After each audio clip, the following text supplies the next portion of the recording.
everyone, we're back here at Alvademy. This is Veronika Karaffová and my name is Vargas. We are an online language school. We teach English, Spanish, and French. If you want more information, you can go to alvademy.com.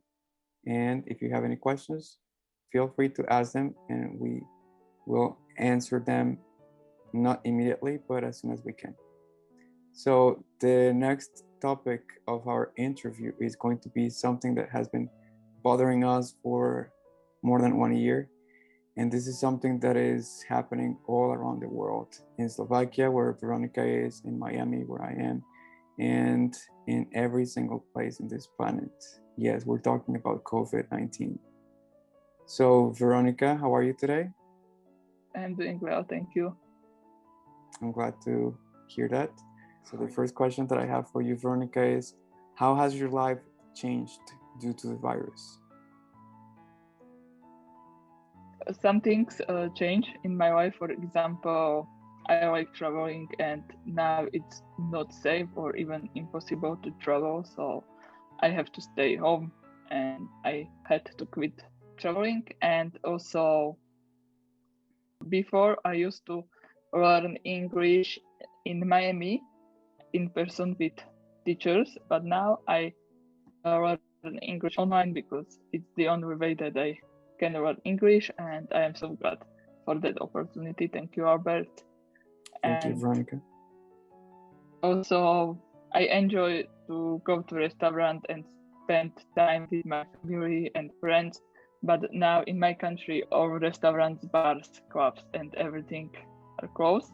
So I don't know how it is in Miami, but in my country they are closed and we have to stay at home. So that's the main things that changed in my life in this time. Okay, thank you for mentioning Miami. Here in Miami, things are very different. Restaurants, bars, clubs, and I think that most of the things here are open. So people are going to those places. Sometimes I think that inside you need to wear, or face masks are mandatory, but people here in Miami outside, not everyone is wearing a mask. So that is something that is different from Slovakia. And do you think that the government is protecting their people, Veronika? In Slovakia, well, I don't know. Actually, I don't trust government, but I think that they try to do something and they try to find any solution. Especially for them, it's so difficult because they set some rules, but if people don't follow those rules, it doesn't matter. It aren't going to work, and there will be still some people who will complain about anything. But you told me that police stops you if they see you that you're not wearing a mask, or if they see you that you're going, or if you're driving somewhere. In my country, yes, because we have lockdown and we cannot travel between countries, so we have to stay only in our country, and to another country can travel only people who have the reason. For example, when you live in one city and you have to travel to the other city, and the other city is the another country, you can like travel. And also in my country, people who can work from home have to work from home. So, and yes, people control. It happens sometimes to me that they stop me and they ask me why I am out. That doesn't happen here in Miami. In Miami, I work at a school, and every time that I drive there, police never stops me, or they don't never pull me over to ask me what am I doing. So that is something different, and I think that your government is protecting their people more, or maybe it is different. I don't know how to put it, but here that is not happening. My next question, Veronika, is, can you tell us more about what happened in your life 3 weeks ago? Yes.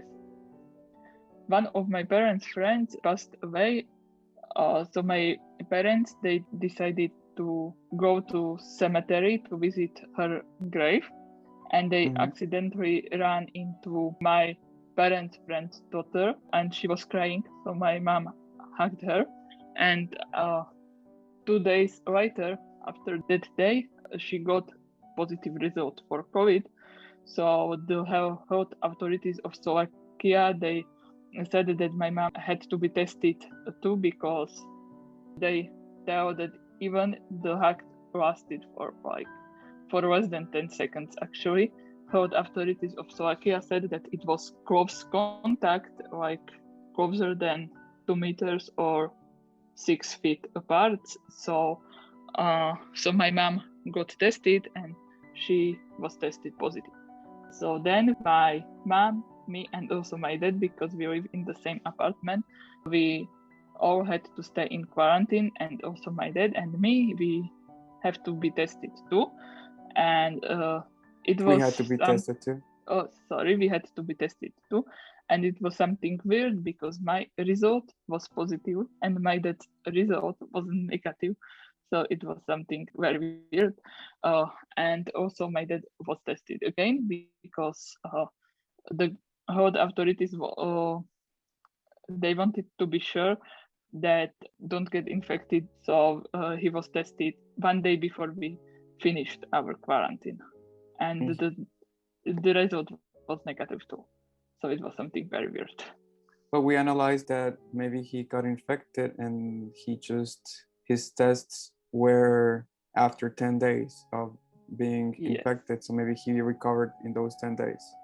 Yes, that's true, because first test that he had, it was after 10 days. Yes. So you are right, I think. Yes. Thank you. So you're saying that the three of you, your mom, your dad, and you got infected with COVID-19? Yes.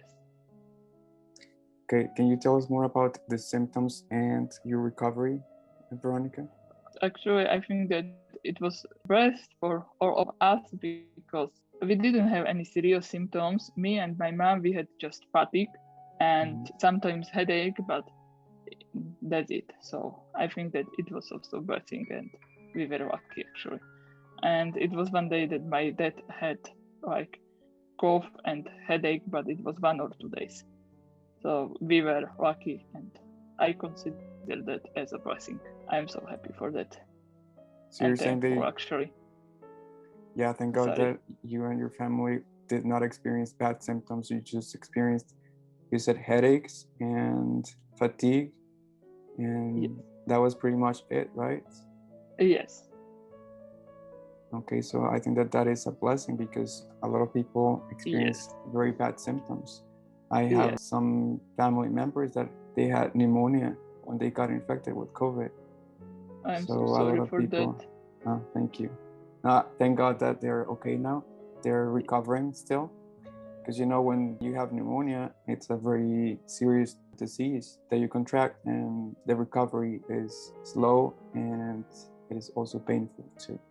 But thank God that they're recovering, and thank God that they're alive, and I'm very happy for that and thankful with God. Yeah. My next question, Veronika, is tell us about some of the experiences you lived when COVID-19 first started.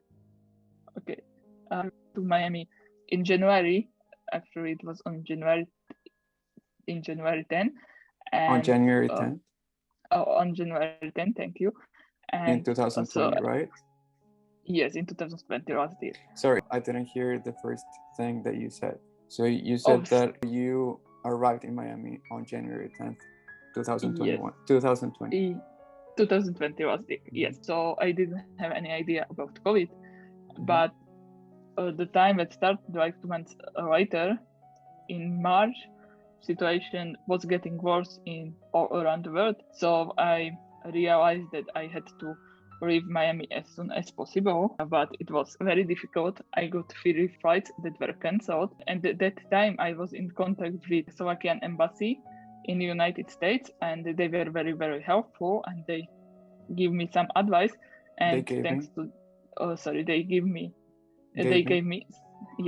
me some advice, and thanks to their advice, I could go home. So I flew from Miami to Lisbon, and then from Lisbon to Vienna, and then I just took bus to Slovakia, and I had to stay in quarantine 2 weeks. But it was so stressful situation and very difficult to reach Slovakia at Wow. that time. That is something that I remember that when you were in school at that time, you were stressed out because you didn't know what to do. It was the beginning of the pandemic here in the United States. I believe that it was like around March the 13th, that week. It was like everything was getting crazy at that time. But the good thing is that you arrived safely to Slovakia and to your parents that were waiting for you. Yes. Can you tell us more about the quarantine and how you felt when you were isolated from everyone else in Slovakia for 2 weeks? Yes, in Slovakia it was mandatory quarantine, so we cannot people We cannot couldn't. spend. We couldn't people couldn't spend their quarantine at their homes because the government set some prices, and everyone had to stay in quarantine in those places. So in one room it was actually, and I think that it was better for our families because it was safer for them, but also it was so difficult for all of us who went through this, and I felt like in prison. Actually it was, luxury prison, but I couldn't go out and nothing, so they just Luxurious prison. the luxurious prison. I haven't been in prison, so and but I felt like this because I could open the door only when they delivered the food in front of the door of my room. So it was like, but I could use laptop, cell phone. So I was lucky.